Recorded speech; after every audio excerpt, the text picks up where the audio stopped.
పక్కాగా ఇందిరమ్మ ఇండ్ల యాప్ అట. అనర్హులను ఏరివేసేందుకు ముమ్మర సర్వే. అర్హులను గుర్తించేందుకు మొత్తం 7 ప్రశ్నలు అడుగుతున్నారట. అర్హుల జాబితా వెలువడ్డాక ఇందిరమ్మ కమిటీలు, ఎమ్మెల్యేల ఆధ్వర్యంలో సభలు, లబ్ధిదారుల ఎంపిక. మీరు ఏ ఇందిరమ్మ కమిటీ అయినా, ఏ ఎమ్మెల్యే అయినా, ఏ మంత్రి అయినా ఏం చేయలేడు. గ్రామ సభ పెట్టి అర్హులని తేలిస్తేనే జెన్యూన్గా ఉంటుంది. ఇప్పుడు మీరు ఏమంటున్నారు, మొదటి విడతలో జాగా ఉన్నోళ్ళకి, ప్లేస్ ఉన్నోళ్ళకి మొదటి విడత అంటున్నారు. అందులోనూ ఇంకా దివ్యాంగులు కావచ్చు, లేకపోతే ఇంకా రకరకాల కేటగిరీస్లో ఉన్న వాళ్ళకి ఫస్ట్ ప్రియారిటీ అంటున్నారు. ఇప్పుడు ఇందిరమ్మ ఇండ్ల యాప్ ఏంటంటే దాదాపు 80 లక్షల అప్లికేషన్లు వచ్చినాయట, 80 lakhs. సో ఒక రకంగా చెప్పాలంటే గ్రామాల్లో ఇండ్లు లేని అంటే మొత్తం ఓవరాల్గా ఇండ్లు లేని నిరుపేదలు తెలంగాణలో 20 నుంచి 30 లక్షల మంది ఉండుంటారు. మరి 80 లక్షల అప్లికేషన్లు వచ్చినాయి, ఎట్లొచ్చినాయి, ఇందులో అర్హులెవరు అనర్హులెవరు అని తేల్చడానికి ఈ ఇండ్ల యాప్ను ఒకటి తీసుకొచ్చారు. ఈ యాప్ ద్వారా వివరాలన్నీ సేకరిస్తున్నారు. ఎవరైనా వాళ్ళకి ఇల్లు ఉండి కూడా మాకు ఇల్లు లేదు అని అప్లికేషన్ పెట్టుకుని వాళ్ళని తిరస్కరిస్తున్నారు. సో అట్లా యాప్లో అన్ని వివరాలు పొందుపరుస్తున్నారట. పెద్దపల్లి జిల్లా పెద్ద కలవలలో ఇందిరమ్మ ఇండ్ల సర్వే నిర్వహిస్తున్న పంచాయతీ కార్యదర్శి సిబ్బంది ఏమడుగుతున్నారట వాళ్ళని, ఇందిరమ్మ ఇండ్ల పథకంలో అర్హులైన లబ్ధిదారులను ఎంపిక చేసేందుకు ప్రభుత్వం పక్కాగా యాప్ రూపొందించింది. ఈ యాప్ ద్వారా దరఖాస్తు చేసుకున్న వారి వివరాలను మరోసారి ధృవీకరించుకొని వీళ్ళు అర్హులా అనర్హులా అని తేల్చబోతున్నది. ఈ జాబితా ప్రకారమే తొలి విడతలో ఆయా నియోజకవర్గాలకు కేటాయించిన ఇండ్లను లబ్ధిదారులకు మంజూరు చేస్తారు. 2024-25 సంవత్సరానికి ప్రతి అసెంబ్లీ నియోజకవర్గానికి 3,500 చొప్పున ఇందిరమ్మ ఇండ్లు మంజూరు చేయాలని ప్రభుత్వం సంకల్పించింది.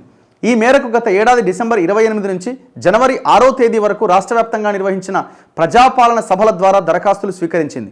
అప్పట్లో దరఖాస్తు చేసుకున్న వారందరి వివరాలను ఇందిరమ్మ ఇండ్ల యాప్లో ఇప్పటికే పొందుపరిచారు. ఈ వివరాల ఆధారంగా పట్టణాలు, మున్సిపల్ సిబ్బంది, గ్రామాల్లో పంచాయతీ కార్యదర్శులు సర్వే ప్రారంభించారు. ఇందులో ప్రధానంగా 7 ప్రశ్నలు ఉన్నాయి. వాటికి అనుబంధంగా మరో 7 ప్రశ్నలు ఉన్నాయి. అందులో ఆప్షన్లు ఉన్నాయి. దరఖాస్తుదారుల ఇండ్ల వద్దకు వెళ్ళి వారి పేరు, Aadhaar number, cell phone number నమోదు చేస్తే ఆటోమేటిక్గా వివరాలన్నీ వస్తాయి. దాని కింద సర్వేకు సంబంధించిన ప్రశ్నలకు సమాధానాలు పూరించాల్సి ఉంటుంది. 2004 నుంచి 14 మధ్యలో ఇందిరమ్మ ఇల్లు కానీ, ఆ తర్వాత డబుల్ బెడ్రూమ్ ఇల్లు కానీ మంజూరైందా, ఇప్పుడు నివసిస్తున్న ఇల్లు సొంతమా కాదా, సొంత ఇల్లు అయితే సిమెంట్తోనో కాంక్రీట్తోనో స్లాబ్ వేశారా, రేకులతో నిర్మించారా, ఇంటి గోడలు మట్టితో కట్టినవా ఇటుకలతో నిర్మించారా, ఇలాంటి వివరాలు నమోదు చేయాలి.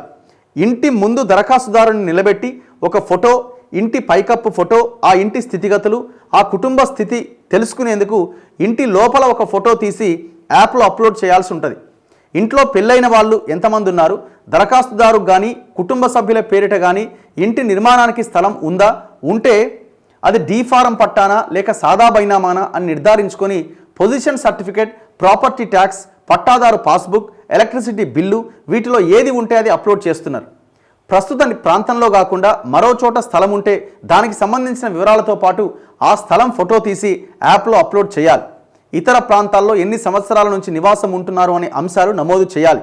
ఎంపికలో వ్యవసాయ కూలీలు, వితంతువులు, దివ్యాంగులు, ట్రాన్స్జెండర్లు, సఫాయి కర్మచారి, ఒంటరి మహిళలు, అట్టడుగున ఉన్న గిరిజనులకు ప్రాధాన్యం ఇవ్వబోతున్నారు. వీటి ఆధారంగా దరఖాస్తుదారులు అర్హులా కాదా అని తేల్చేందుకు యాప్లో ఒక ఆప్షన్ ఇచ్చారు. ఒకవేళ ప్రజాపాలన సభల్లో ఇందిరమ్మ ఇల్లు కోసం దరఖాస్తు చేసుకుంటే ఎడిట్ ఆప్షన్ ద్వారా వారి వివరాలు నమోదు చేస్తారు. వారు అర్హులేనా కాదా అని మళ్ళీ ధృవీకరించుకుంటారు. ఈ సర్వే ద్వారా దరఖాస్తుదారుల నుంచి అనర్హులను ఏరివేసి అర్హుల జాబితా రూపొందిస్తారు. దాని ఆధారంగా గ్రామ సభలు నిర్వహించి ఇందిరమ్మ గ్రామ కమిటీలు, ఎమ్మెల్యేలు మొదటి విడతలో ఇందిరమ్మ ఇండ్ల లబ్ధిదారులను ఎంపిక చేయబోతున్నారట. సో ఇట్లా ఈ రకరకాల 7 ప్రశ్నలు, 7 అనుబంధ ప్రశ్నలు, అందులో ఆప్షన్స్, ఇవన్నీ డీటెయిల్స్ అందులో సేకరిస్తున్నారట. సరే, ఏదేమైనా ఇన్ఫర్మేషన్ని పక్కాగా సేకరిస్తే ఇబ్బంది లేదు. ఎందుకంటే రాబోయే రోజుల్లో ఎవరెవరికి ఇండ్లు లేదు అన్న విషయం తేటతెల్లం అయిపోద్ది.